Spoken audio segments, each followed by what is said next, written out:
고맙습니다. 오늘 부활절입니다. 십자가 고난은 인간의 욕망 그리고 하나님의 뜻에 빗나간 우리의 육체적인 생각을 버리는 것, 그것을 고난이라고 말합니다. 오늘 그 육체의 사고가 탈바꿈 되었다면 오늘 주님과 함께 우리는 그 무덤에서 부활되어질 것입니다. 오늘 이 부활된 이 삶 속으로 들어와서 우리 모두가 성전되어져 가는 귀한 시간이 되기를 원합니다. 7절로 8절 그리고 그를 오른손에 붙들자 자력으로 일어나 그의 발과 발목 삶이 강하게 되었다. 그리고 서서 뛰어나오며 활보하더라. 그리고 삶과 더불어 성전에 이르고자 들어가면서 활보하고 뛰며 하나님을 찬양하더라 그랬어요. 오른손에 붙들자 그랬어요. 오른손, 오른편. 오른손에 붙들림을 받았다는 것은 지금 그리스도 예수, 나사렛 그리스도 예수를 영접하고 있는 겁니다. 주님은 항상, 하나님은 항상 오른편에 계시죠. 그럼 오른편에 계신 우리를, 하나님을 영접했다면 우리 또한 오른편에 있어야 되는 겁니다. 그런데 내 뜻대로 가면서 내 뜻인지 하나님의 뜻인지 분별하지 못하면서 내 뜻을 펼치면서 그것이 오른편이라고 생각하지 말라는 거예요. 육체는 때로는 싫어도, 내 육체는 때로는 고단하고 고달파도 말씀이 떠나가지 않도록 영접해야 된다는 겁니다. 그렇지 않으면 부활은 없는 거예요. 부활이 없으면 성전되지 못할 것이고, 성전이 되어지지 못했다는 것은 구원받지 못한 이방인의 삶에 머물러 있는 겁니다. 그래서 성전되지 못하니까 계속 절름발이로 사는 거죠. 불구적 사고, 내 생각의 한계, 내 생각의 한계가 올 때마다 어떤 상황이 벌어지냐면 오른편에 있지 않고 좌편으로 건너가게 된다는 거예요.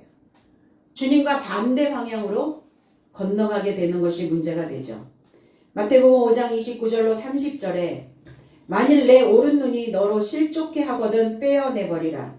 내 백체 중 하나가 없어지고 온몸이 지옥에 던지지 않는 것이 유익하며 또 만일 내 오른손이 너로 실족해 하거든 찍어내버리라. 내 백체 중 하나가 없어지고 온몸이 지옥에 던지지 않는 것이 유익하니라. 이걸 재해석하면 그래서 너의 오른 눈이 너를 실족해 하거든 너는 그것을 뽑아서 너로부터 던져라. 왜냐하면 그것이 너와 동반하고 있으니 내 지체 삶의 하나가 파멸하고 내 몸 전체가 지옥에 이르고자 던져지지 않게 하려 함이다. 그리고 너의 오른손이 너를 실족해 하거든 너는 그것을 잘라내어 너로부터 던져라. 왜냐하면 그것이 너와 동반하고 있으니 너의 지체 삶의 하나가 파멸하고 너의 몸 전체가 지옥에 이르고자 던져지지 않게 하려 합니다. 그러면 주님의 나라는 불구자만 있단 말인가? 그렇지 않죠. 불구적인 생각으로는 하나님 나라에 들어가지 못합니다. 그런데 옳은 눈, 옳게 보고 있다고 생각하는 너의 옳은 눈이 너를 실족하게 하거든 뽑아버리라고요. 그것이 나를 동반하고 있기 때문에 문제가 되는 겁니다. 계속 쫓아오고 있거든요. 동반하고 있다는 겁니다. 나의 주관적인 생각, 내 주관적인 관점, 그러니까 내 주관적인 관점으로 보면서 그것이 옳다고 생각하는 그 사상, 눈이 밝아져 그 눈은 나를 실족해 한다는 거예요. 뱀이 줬던 사상이죠. 네가 이것을 먹는 그 순간 너희 눈이 밝아져 그랬어요. 그러니까 그 눈이 나를 실족하게 한다면 그것을 빼버리라고요. 뽑아버리라고요. 그리고 본다고 하는 그 눈은 뽑아서 너 자신의 주관적으로 생각하는 것으로부터 던져버려라. 손은 뭐냐? 행동이죠. 행함입니다. 움직이는 거예요. 그래서 옳다고 행동하게 하는 그 손의 법, 그 손을 잘라내어 최대의 실수하는 것을 막으라는 겁니다. 움직이면 끝나는 거죠. 행하면 끝나는 겁니다. 무엇 때문에 행하게 되는가? 무엇 때문에 손을 쓰는가? 내가 가지고 있는 그 법이, 내가 옳다라고 생각하고 있는 내 주관적인 법이 나로 하여금 행동하게 한다는 겁니다. 가룟 유다에 대하여 주님은 이렇게 언급하신 적이 있어요. 나와 함께 이 그릇 안에 손을 넣는 그가 나를 넘겨줄 것이다. 그러니까 이 가룟 유다적인 이 손이 동반하고 있다면 그 생각을 잘라내어 너의 몸 전체가 지옥에 던져지지 않도록, 이루고자 던져지지 않도록 해야 된다. 왜? 그곳으로부터 나는 너를 건져내기를 원하고 있다라고 말씀하고 계십니다. 지옥, 이 겟나라고 하는 지옥입니다. 골짜기예요. 협곡입니다. 왜 협곡이 생겼나요? 왜 평탄에, 생각이 왜 평탄하지 못해요? 올라가 있기 때문에 그래요. 내 생각이 돌출하는 겁니다. 그게 옳다라고 생각하는 거예요. 그러니까 그 옳다라고 생각하는 그 주관적인 생각들, 그거를 보는 것, 뽑아내고 그 오른손 잘라내라. 그래야 너의 온 몸이 온전케 되어질 수 있다는 거예요. 무엇이 우리의 생각들을 동반하고 있는가를 보실 수 있어야 되죠. 그 동반하고 있는 것이 그 사람을 만듭니다. 이 높임, 교만, 이 흰놈의 골짜기, 히브리어로 넘어가면 이 흰놈의 골짜기라는 단어가 이게 바로 그리스어의 헬라어의 게엔나라고 하는 단어입니다. 이 흰놈이라고 하는 이 의미는 여부스라는 뜻이에요. 여부스족, 여부스 민족. 가나안에 들어갔을 때 거기에 7부족 중에 한 부족입니다. 이 여부스라고 하는 의미가 높다, 교만하다, 오만하다 이런 의미도 가지고 있지만 이 여부스라고 하는 의미는 밟히다, 밟다, 때로는 타작마당 이런 의미를 가지고 있어요. 그러니까 밟혔으니까 어때요? 내가 옳다라고 생각하는 이 오른편에 있다라고 생각하는 그 생각에 밟혔단 말이에요. 그게 오염됐겠죠. 주님이 오셨을 때 나는 자기의 타작마당을 깨끗하게 하려고 오셨다. 그러니까 그 타작마당이 여부스인데 그 여부스가 지금 밟혀서 오염이 돼버렸다는 거예요. 그럼 타작마당은 뭐 하는 곳입니까? 혼합되어져 있는 사상을 분리시키는 곳이 타작마당입니다. 오늘 여러분들의 생각과 마음을 타작하셔서 오염된 생각으로부터, 동반된 생각으로부터 오늘 그 생각들을 찍어내시고 뽑아내는 귀한 이 한날이 되어지시기를 원합니다. 여부스 사람은 여호수아의 가나안 정복 시에 예루살렘 부근의 그 산중에 살고 있었던 민족이었어요. 그 여부스의 왕 아도니세덱은 여호수아를 반대했어요. 그래서 아모리 족속의 연합을 주도하기도 했고, 그런데 결국 이 여부스족을 쫓아내지 못합니다. 그러니까 그들은 쫓아내지 못한 사람들 가운데 포함되어져 있었어요. 이들은 이스라엘이나 유다에 속하지 아니한 민족이었습니다. 철저하게 이방 민족이었죠. 그래서 이 여부스를 다윗은 정복을 하게 되는데 그 정복을 성공했음에도 불구하고 여부스는 여전히 남아있어요. 다윗 시대에도. 왜 여부스를 정복해야만 했는가? 거기에 예루살렘이 포함되어져 있었기 때문이에요. 그러니까 여부스를 정복하지 않으면 예루살렘을 수중에 넣을 수가 없었어요. 그러니까 다윗 시대에 여부스를 정복하고 예루살렘을 수중에 넣었는데 여전히 쫓아내지 못했습니다.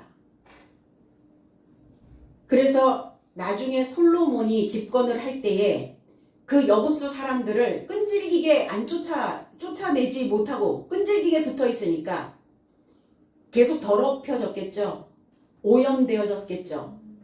그래서 이 여부스 사람들을 강제 노역에 징집을 시킵니다.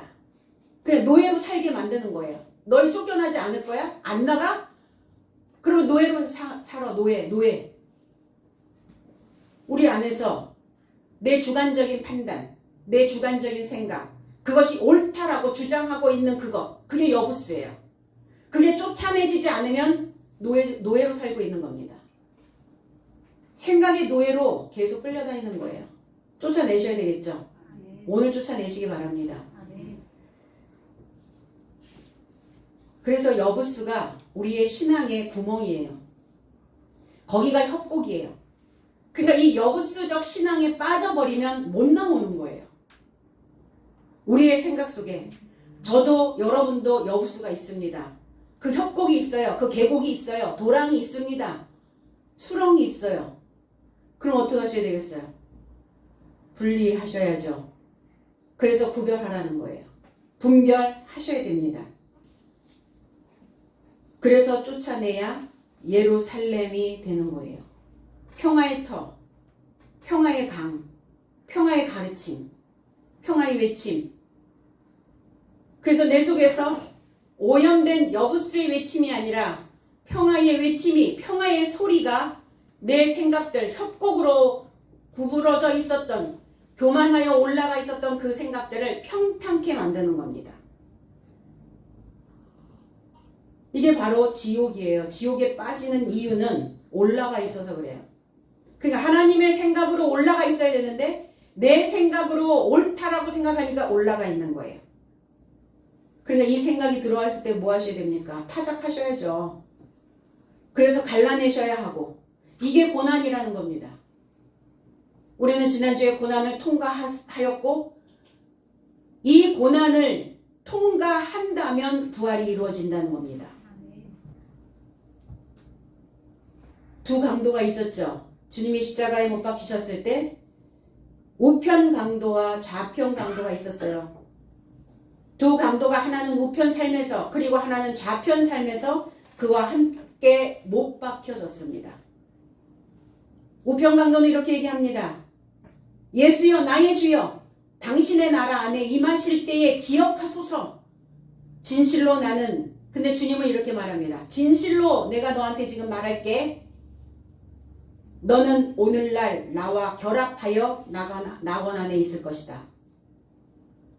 네가 오늘 나와 결합한다면, 네가 옳다라고 생각하는 것과 결합하지 말고 하나님의 말씀과 결합한다면 너는 낙원 안에 있을 것이다.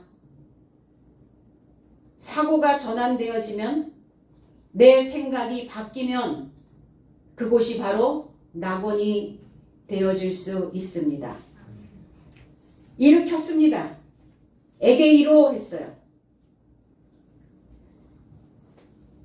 개역성경에는 오른손을 잡아 일으키니 이러면 누구에 의하여? 베드로와 요한에 의하여 수동태로 일으켜져야 되잖아요. 그런데 원서에는 능동태로 일으켜졌어요. 그러니까 누구에 의하여 일으킴을 받은 것이 아니라 자력으로, 스스로, 능동태로 재생되어졌고 부활되어졌어요. 이게 에게이로라고 하는 이 단어가 부활이라는 단어입니다. 그냥 단순하게 앉았다 일어난 것이 아니라 내가 가지고 있는 모든 생각, 하나님을 향하여 있는, 하나님의 오른편에 서야 되는, 그래서 오른편에 서고자 하는 내 속에서 모든 기능들을, 내가 가지고 있는 모든 에너지를 다 모아서 자력으로 일어난 거예요. 부활은 2000년 전에 그리스도 예수께서 죽으심으로 인하여 나의 사망의 생각 안에 들어오셔서 주님께서 일으켜 세워주신 것이 아니라, 내가 스스로 부활하려고 하는 마음을 갖지 않고 있다면, 주님이 내 안에서 아무리 나를 일으키려고 해도 내가 그 생각을 바꾸려고 하지 않는다면, 주님이 아무리 그 생각을 바꿔주고 싶어도 안 바뀐다는 거예요. 부활은 이루어지지 않는다는 겁니다. 그래서 능동된 거예요. 그래서 자력인 겁니다. 부분적으로가 아니라 전체가. 그런데 부정과거네요. 왜 과거형일까요? 현재형이어야 되는데. 과거는 나의 발자취예요. 내가 인생에 발자취를 남겼던 내 신앙이든 내 삶이든 내 사역이든 내가 일해왔던 내 삶의 전체, 그 과거로부터 만들어 놓았던, 내 생각 안에 담아 놓았던, 내가 옳다라고 믿고 있었던 그 모든 것을 한꺼번에 바꿔주시는 거예요.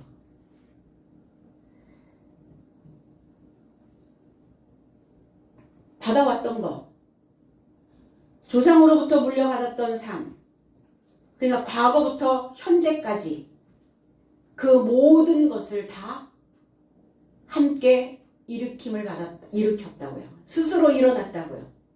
죽음에서 삶으로, 존재가 없었던 비존재에서 존재로, 어두움에서 밝음으로, 소경에서 눈뜬 삶으로, 병든 삶에서 건강한 삶으로,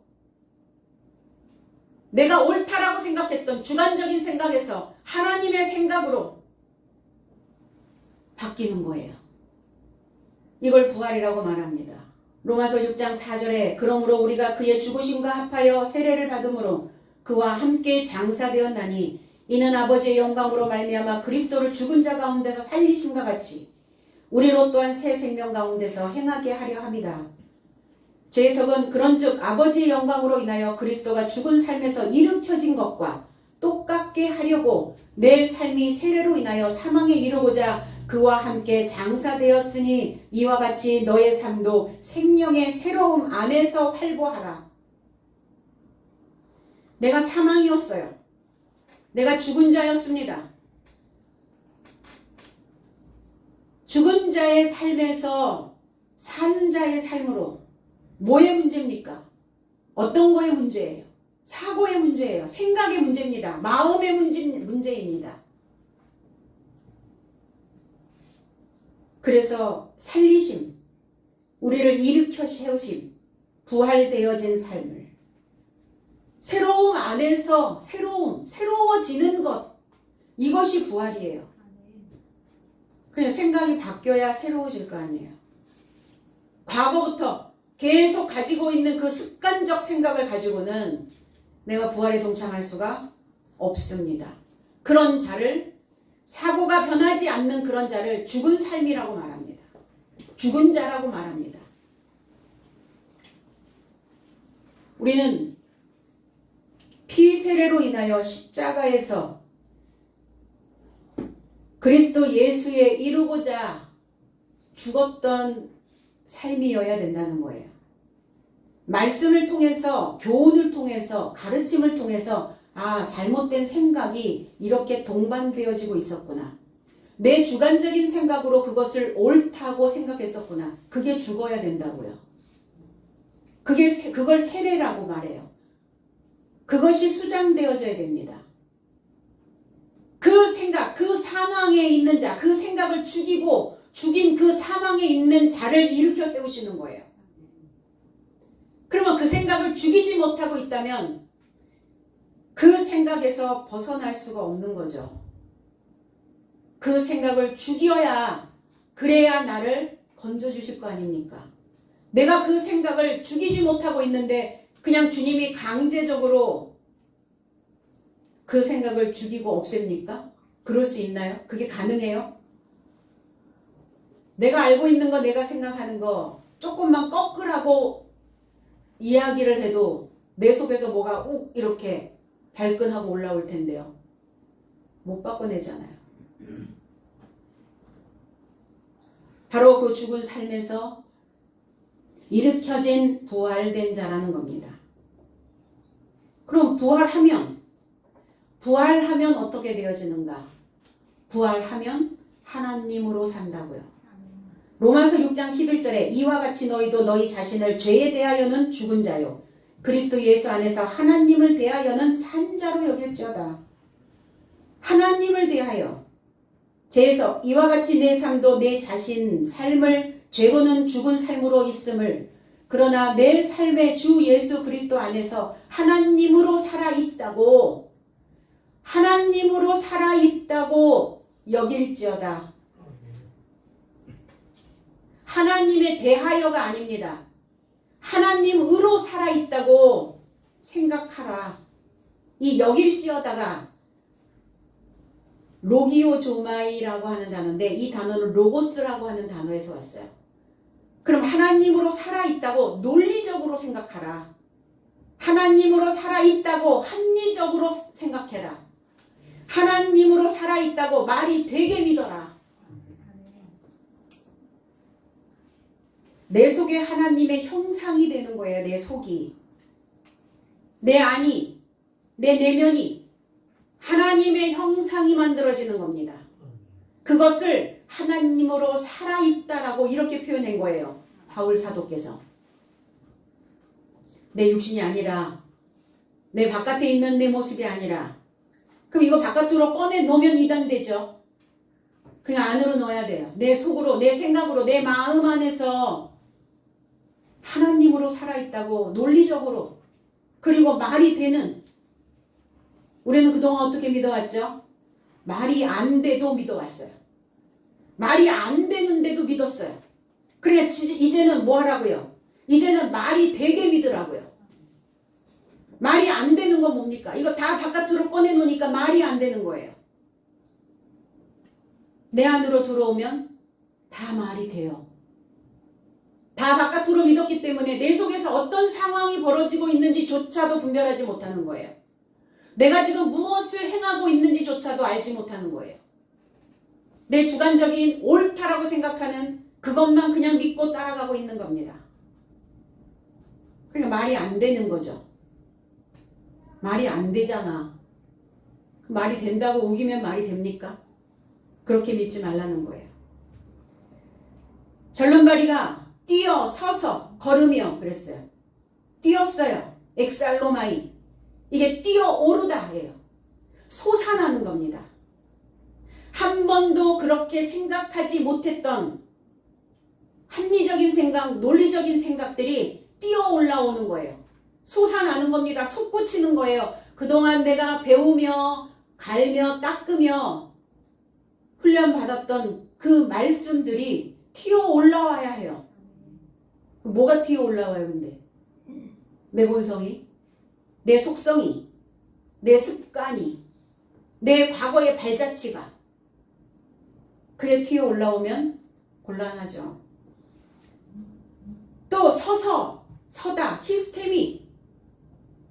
이 히스테미라는 단어도 부활이라는 단어와 만납니다. 섰어요. 단순히 선 게 아니에요.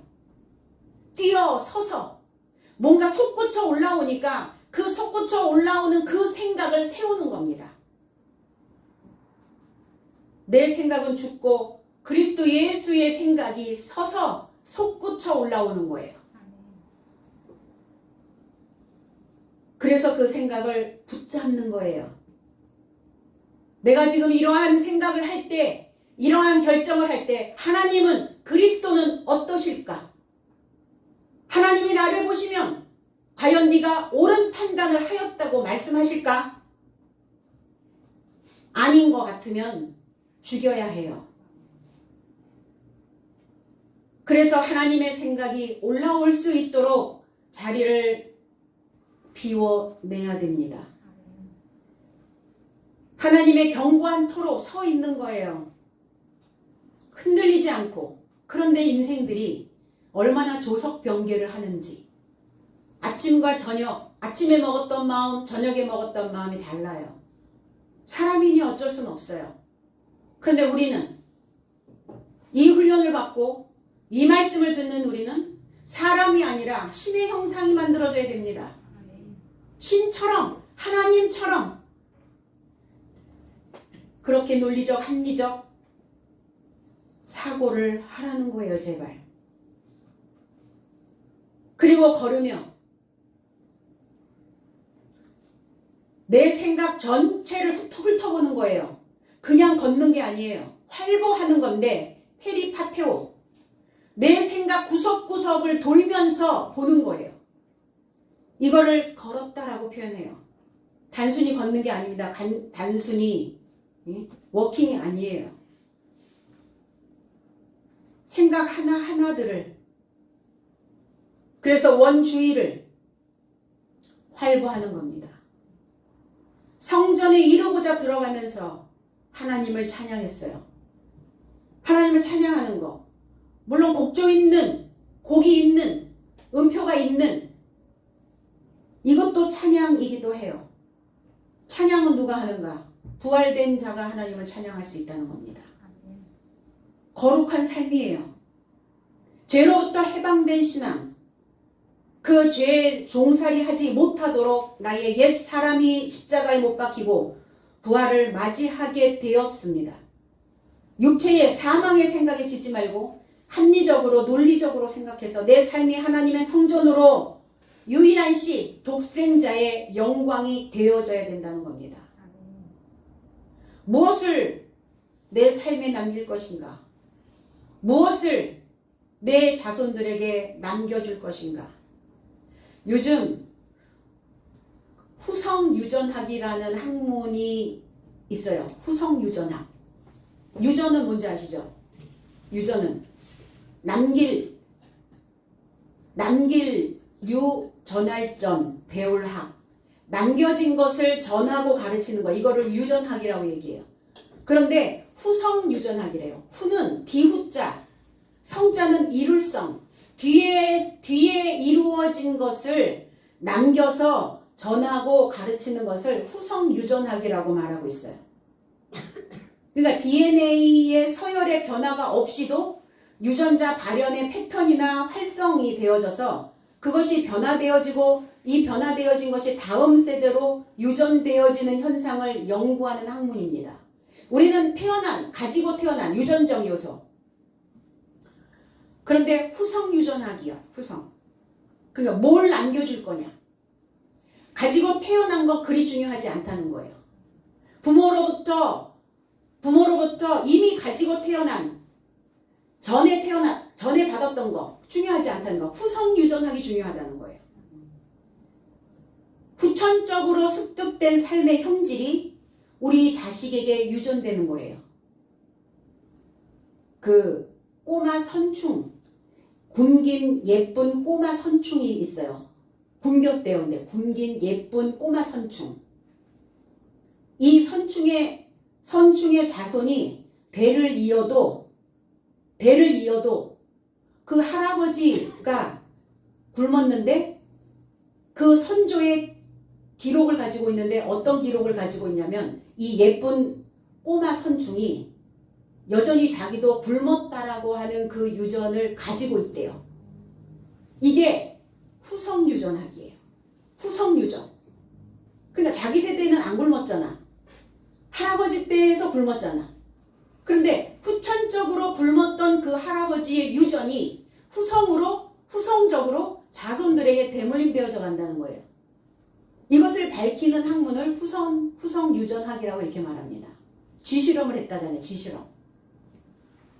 체리를 갖다 놓고 할아버지 쥐를 체리를 맡게 했어요. 체리 냄새가 막 맡았겠죠. 그리고 체리 냄새를 맡고 나서 전기 충격을 가하고 그거를 몇 번을 반복을 했어요.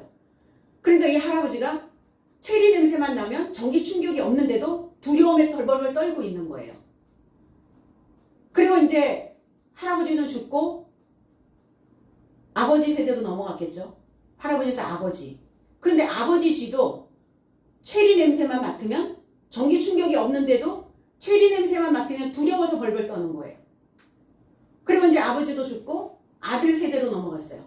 아들 쥐가 전기 충격이 없는데도 또 체리 냄새만 맡으면 벌벌벌벌 떠는 거예요. 이게 뭐냐면 그렇게 대물림 되어져서 넘어간다는 거예요. 그럼 우리의 종교도 그렇지 않나 저는 그렇게 생각했어요. 이 후성유전학을 보면서. 할아버지가 믿어왔던 패턴, 아버지가 믿어왔던 패턴, 이게 그대로 우리한테 넘어왔어요. 그러니까 어때요? 고정화되어지고 말이 안 되게 믿고 덮어놓고 믿고 이 신앙이 유전되어져 왔다는 거예요. 그럼 이 부활주일날 왜 이 후성유전학에 대해서 이야기하는가? 그러면 다시 만들어야 돼요. 다시 물려줄 것을, 그 후손들에게 다시 물려줄 것을, 부활된 신앙을 물려줄 것을, 그래서 다시 후성유전학을, 부활된 후성유전학을 다시 만들어야 된다고 저는 생각합니다. 바뀌지 않으면 그 아들이, 그 자녀가 자기가 직접적인 경험을 하지 않았어도 아버지 때에서 물려받은 것을 가지고 있다는 거예요. 끔찍하지 않아요? 싫지 않습니까? 내가 가지고 있는 게 100%다 만족하고 100%다 완벽해요? 나처럼 살면 괜찮겠나 생각되신다면 유전하시면 돼요. 바뀌지 않고 옛날 패턴 그대로. 그러나 그것이 아니라면 부활되어져야죠. 변화해야죠. 바뀌어야죠. 생각이 달라져야죠. 이것을 후성유전하시라고요. 그래서 대를 이어 내려가는 겁니다. 굶었던 기억을 대물림 해주지 마시고, 비었던 마음을 대물림 해주지 마시고, 내 생각은 절대로 바뀌지 않아. 나는 내 생각은 옳아 라고 하는 주관적인 그 옳은 생각을 유전시키지 마시고, 오롯이 하나님의 생각이 무엇인지, 하나님의 생각은 뭐냐면 논리적이고 합리적이기 때문에 말이 되는 삶을 살게 만들기 때문에 그것을 유전시키셔야 된다는 겁니다. 근데 사람들은 이 조상으로부터 받은 어떤 것을 상당히 많이 강화시키는 경향성이 있대요. 안 바뀌려고 하는 거죠. 발표도 꿈틀거리지 않는 거죠. 그래서 종으로 살라고 대를 이어서 그 기록을 고집한다는 겁니다. 내가 동반하고 있는 그 삶의 모양도 어찌 보면 부모로부터 대물림 되어졌던 것들이 분명히 있을 겁니다. 어떤 부분적인 것 상당히 많이 받지 않았겠어요? 직접 경험하지 않았어도 후성유전학으로 인해서 잘못된 대물림, 불편한 것들을 오늘 이 절름발이처럼 부활된 후성유전학을 자손들에게 그 믿음으로 물려주기 위한 그 결전을 치러야 될 줄로 믿습니다. 개역성경에는 상당히 평화로워 보이잖아요. 절름발이가 베드로와 요한에게 자비를 구했고 자비를 주었고 그리고 오늘 그가 부활되어지는 그 상황이 이렇게 이루어졌습니다. 이제 오른손을 잡아 일으키니 이러니까 어때요? 얼마나 쉬워요? 부활이 쉽잖아요. 난 가만히 있어도 수동태로라고 이렇게 생각한다면 그렇지 않다는 거예요. 스스로 해야 돼요. 그러니까 얼마나 많은 내가 탈바꿈을 위해서 얼마나 몸부림을 쳤겠어요. 얼마나 뼈를 깎는 그 고통을 치러냈겠습니까? 치러내지 않으면 똑같이 굶긴 예쁜 그 꼬마 선충처럼 그 결핍을 물려주기에 되어지는 겁니다. 나도 여전히 그 결핍을 붙잡고 살고 있겠죠. 결전이에요. 부활은 뭡니까? 일으켜 세움을 받는 그것이 무덤에서 사망을 이기고 일어나는 것이 사망과 같은 그 생각과 결전하고 전쟁을 치르고 그리고 그 생각을 죽여서 그래서 비로소 일어서게 되는 겁니다. 그동안 그려놓았던 지도들이 있으시죠? 마인드맵. 그 사람의 마인드. 그 마인드맵. 그려진 지도를 바꾸는 것. 이 지도를 바꾸는 것. 이게 부활이라고요. 오늘 새로운 지도가 여러분 안에 그려지기를 원합니다. 9절로 10절. 그리고 활보하며 하나님을 찬양하는 그의 백성 모두가 보고 이자는 성전의 아름다운 문에 접촉하여 자비를 향하여 앉아있던 그 자라는 것을 익히 알고 있더라. 그래서 그에게 동반한 것에 접하여 경악과 당황으로 채워졌다 그랬어요. 모든 백성이 그랬어요. 라오스라고 하는 단어죠. 결합되어져 있는 삶이에요. 내 안에 결합되어져 있는 모든 생각, 내 안에 결합되어져 있는 모든 것, 이게 내 안에 살고 있는 백성이에요. 여러분들도 백성이지만 내 속에 있는 그 생각들도 결합되어져 있는 그 생각들도 백성들이라는 겁니다. 그러니까 이 백성이 결합되어져 있는 이 백성이 그 인생을 보았다고요. 우리가 신앙생활을 하고 있는 많은 사람들이 저와 여러분들의 삶을 보고 있다고요. 진리로 지어진 옷을 입고 성전된 삶을 성전되어졌는지 되어지지 않았는지 부활이 되었는지 아니면 여전히 죽은 사망의 생각 안에 늪에 빠져 있는지 보고 있다고요. 나도 내 안에서 보고 있고 하나님도 나를 보고 있고 바깥에서 나를 지켜보는 눈들이 또 있다고요. 그러니까 나의 그 작은 움직임이 파장을 일으키고 파동을 일으켜서 그 울림이 있게 해야 된다는 거예요. 내 좁은 소견이 아니라 광활한 하나님의 그 터 위에서 우리 모두가 다 그런 영향력 있는 삶을 만들어내야 된다는 겁니다. 영향을 끼쳐야죠. 영향을 끼치고 싶어서 신앙생활을 하고 있는 거고 더 좋은 영향을 끼치려고 우리는 지금 이 훈련을, 이 말씀을 듣고 배우고 본받고 있는 겁니다. 일반적으로 그냥 보편적으로 믿는 자들은 오늘이 결전의 날이라고 말하지 않습니다. 그냥 주님이 나를 부활시켜 준다라고 그렇게 믿고 왔어요. 말이 안 되게. 그러나 우리는 다르죠. 우리는 의식이 있고 우리는 새로운 개념이 만들어졌어요. 그렇다면 이제 내 생각 안에서 하나님의 생각으로 옮겨 타야 되는 그러한 상황이 오늘이라는 겁니다. 이런 삶이 하나님을 찬양하는 거예요. 그럼 하나님을 찬양한다는 것은 뭐냐? 아이네오라는 단어예요. 찬양. 거기에는 이야기가 있죠. 하나님과 연결된 나의 이야기. 하나님과 함께 결합되어진 나의 이야기. 이게 찬양이에요. 이 찬양으로 하나님을 영화롭게 하는 겁니다. 그럼 하나님과 연결된 나의 이야기, 어떤 이야기 만들어내실래요? 나는 여전히 그 상태에 머물다. 이 이야기인가?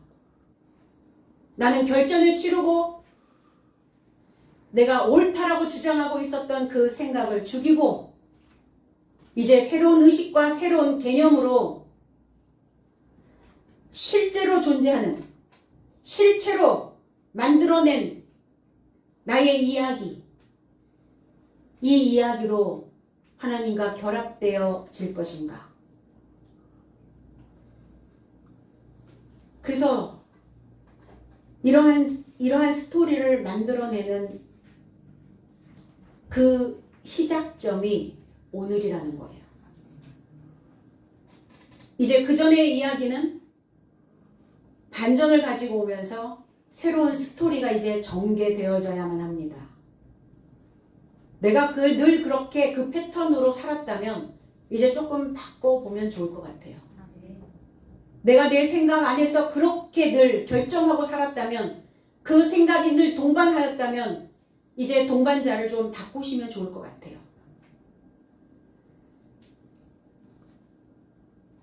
그래서 요즘 이제 성공보다는 성장하는 인간, 그래서 업글 인간이라는 단어가 만들어졌어요. 신조어. 업글.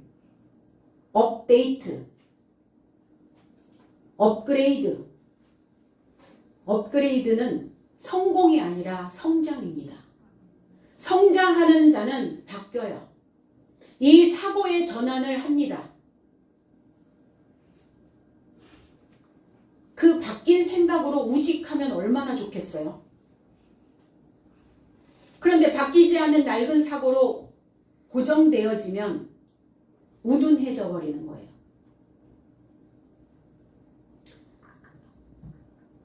업글 인간이 나타났습니다. 언제? 지금. 나의 삶 전체가, 내 삶 모두가 다 관리해야 되는 백성이라는 거예요. 백성. 그러니까 백성을 잘 관리하지 않으면 어때요? 요즘 전 세계적으로 민중들이, 백성들이 뿔이 났어요. 인플레이션이 오니까 백성들이, 페루도 마찬가지고 중국도 마찬가지고 난리가 났잖아요. 다스려야 해요. 관리해야 됩니다. 그는 본래 이 존재는 이렇게 얘기해요. 이 존재는 사람들이 이렇게 얘기하는 거예요. 이 존재는 그 성전 미문에 앉아서 아름다운 문이라고 하는 그 시간이라고 하는 적절한 시간에, 적시에, 이 시간은 어떤 시간이냐? 만발한 시간이에요. 그러니까 그 만발한 것을 보려면 그 시간이 아니면 볼 수가 없어요. 그러니까 어때요? 그 꽃축제도 이 시기가 아니면 볼 수가 없잖아요. 저와 여러분들의 신앙이 만발하는, 이게 부활이라는 거예요. 그러니까 이 시기가 아니면 볼 수 없고, 이 시기가 아니면 만날 수 없고, 이 시기가 아니면, 이 시기를 놓쳐버리면 그 기회를 붙잡을 수 없다는 겁니다. 그래서 이 시간이어야 된다는 거예요. 이 시기여야 된다는 거예요. 알맞은 시간, 적시적소에, 알맞은 장소, 알맞은 자리, 알맞은 시간. 오늘 적시적소, 알맞은 장소, 알맞은 시간. 이 시간에 그 문을 열고 들어가셔야 됩니다. 대문이에요. 정문입니다. 마음의 문이 문제죠. 문이 잘 안 열려요. 문이 닫혀버렸어. 그러니까 왜 닫고 나가려고 해요? 열고 들어오셨으면서. 열고 들어오셨으면 그 문은 계속 열려 있어야 됩니다. 닫으시면 성전 문이 닫혀요. 하나님의 마음의 문도 닫습니다. 그래서 완악하게 되는 거예요. 강팍해지는 거예요. 말라버리는 겁니다. 닫아버리니까. 통풍이 안 되니까 오염되는 거예요. 썩습니다, 속이. 부활을 맞이해야 되는 이 시간에 여러분들의 열어놓은 그 사고의 문 속으로 오늘 들어가시기를 원합니다. 그러니까 이 시간을 잡고 가셔야 해요. 이 만발한 이 시간, 부활되어진 이 시간, 생각을 바꿀 수 있는, 전환했던 그 시간, 이 시간을 잡고 가지 않으면 나고자입니다. 그렇겠죠? 그래서 그 시간을 놓치지 않으려고 얼마나 뜁니까? 그 시간에 딱 와서 시간이 딱 되면 출발해버리죠. 또 오는 차는 없어요. 막차 없습니다. 하나님 나라에는 차 한 대. 그러니까 그 시간, 그 시점. 그래서 이 시간을 붙잡고 갈 때, 그 시간과 결합되어질 때 자비가 내 삶 속에 남아있게 된다는 겁니다. 그러니까 이 시간, 호라이오스라고 하는 이 시간은 그리스도예요. 현대인들도 시간을 중요시 여기죠. 시간을 맨날 어기면 그 사람의 신용에 문제가 생겨요.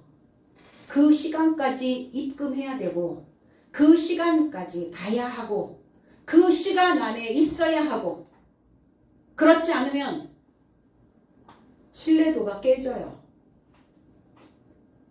주님이 시간이고 하나님이 시간입니다. 자비를 향하여 국어를 하던 자비를 향하여 남아 있었어요. 거주하고 있었습니다. 거기에 모여있는 많은 거기에 있었던 그 백성들이 거기에서 당한 거기에서 동반한 그 일들을 보며 심히 기이히 여기며 놀라니라. 심히 기이히. 이게 담보스라고 하는 단어인데 말문이 막히다, 경악하다 이런 의미예요. 어떨 때 말문이 막히나요? 무엇인가 예상하지 못했던 일이 벌어졌을 때 어떤 말도 나오지 않는 거죠. 경악한 거예요. 우와, 이런 일이 어떻게 이런 일이 있을 수가 있어. 여러분들 삶 속에 저와 여러분들의 삶 속에 경악하여지는 야 내가 이런 결정을 할 수 있었어? 그러니까 그 뉘앙스가 조금 건강한 뉘앙스가 되어져야 되죠. 불건강한 뉘앙스는 어때요? 불건강하게 경악하면 어때요? 내가 어이가 없어서 말문이 막힌다. 이렇게 되겠죠? 근데 어떻게 그런 선택을, 어떻게 그 생각을 바꿨어? 야, 내가 더 이상 할 말이 없네. 내가 경악했어. 좀 이런 뉘앙스로 좀 분위기가 바뀌어 가야 되지 않을까요? 네. 지금 있는 이 백성들은 그 분위기인 거예요. 와, 너무 놀란 거죠. 성전에 그 시간에 어떻게 그 적시에 그리고 그 시간을 붙잡아서 부활되어졌을 수 있을까? 절름발이었는데 경악하고 심히 여기며 놀라니라. 놀랐어요. 당황하고 경악하고 당황하며 그렇게 여겼다. 이 플레도라고 하는 단어 영양을 주다, 채우다 이런 의미예요. 그러니까 이 절름발이는 영양을 끼치고 있는 겁니다. 영양을 주고 있는 거예요. 그렇게 살으라고요. 하나님은 그렇게 살으라고 우리를 죽음의 생각에서 사망의 생각에서 바뀌지 않는 그 오래된 그 낡은 생각에서 나를 일으켜 세우셨고 부활시키신 거예요. 근데 다시 돌아가면 안 되죠. 무엇에 놀라 무엇에 당황하고 있는가? 나 자신의 삶의 변화에 내가 당황하고 내가 좀 놀라면 좋겠습니다. 인내 필요하죠. 성급한 결정, 성급한 결론 이것을 내리게 되면 회복되지 않아요. 항상 그 패턴으로 가는 거예요. 그러니까 똑같은 문제가 반복되기 시작하죠. 그러니까 실시간 나의 믿음을 검증하고 실시간 검색하죠. 우리 실시간으로 검색하잖아요. 그것처럼 실시간으로 나를 검색하고 현실적으로 어떤 분별력을 가질 수 있도록 그리고 어떤 상황이 어떠한 생각이 내 속에서 훅 뛰어 올라오거든 그것이 하나님의 옳은 생각인지 아니면 내가 옳다고 믿고 있는 생각으로 착각하고 있는지 그거를 구별해낼 수 있는 해결 방안을 만들어내야 될 줄로 믿습니다. 우리 모두가 다 오늘 절름발이의 믿음에서 다 고침받고 회복되어져서 그리고 내 생각이 어디에 머물러 있었는지 그것을 깨달아 변화되는 생각으로 오늘 부활되어 하나님의 성전이 그래서 그리스도 예수가 거주하실 거룩한 성전이 되어지시기를 나사렛 그리스도 예수의 이름 안에서 축복합니다. 네, 기도하겠습니다. 아버지 고맙습니다. 오늘 부활절입니다. 오늘 이 성전을 향하여 자비를 간청하고 있었던 절름발이가 부활되어졌습니다. 일어났습니다. 해결책을 만들었습니다. 그동안의 낡은 사고가 아니라 고정된 생각이 아니라 이제 이 생각들을 뒤집어 엎어서 그 사망의 생각을 제끼고 주님의 마음으로 새롭게 거듭났습니다. 오늘 이날 이 부활이 나의 부활이 될 수 있도록 주님께서 역사하여 주시고 각자 이 말씀을 듣는 하나님의 존귀한 백성들 속에 하나님의 능력으로 옳은 생각으로 다시 그 생각이 뛰어서서 일어날 수 있도록 부활되어질 수 있도록 주님 이 시간 역사하여 주시옵소서. 우리 모두에게 하나님 만들어주신 그 아름다운 인생을 우리가 어떻게 만들고 가꿔야 하는지 다시 한번 생각할 수 있도록 도와주시고 부활되어진 이 생각들을 우리의 후손들에게 후성 유전할 수 있도록 하나님 우리에게 힘주시고 지혜주시고 명철함으로 입혀주시옵소서. 감사드리며 예수 그리스도 이름으로 기도하옵나이다. 아멘.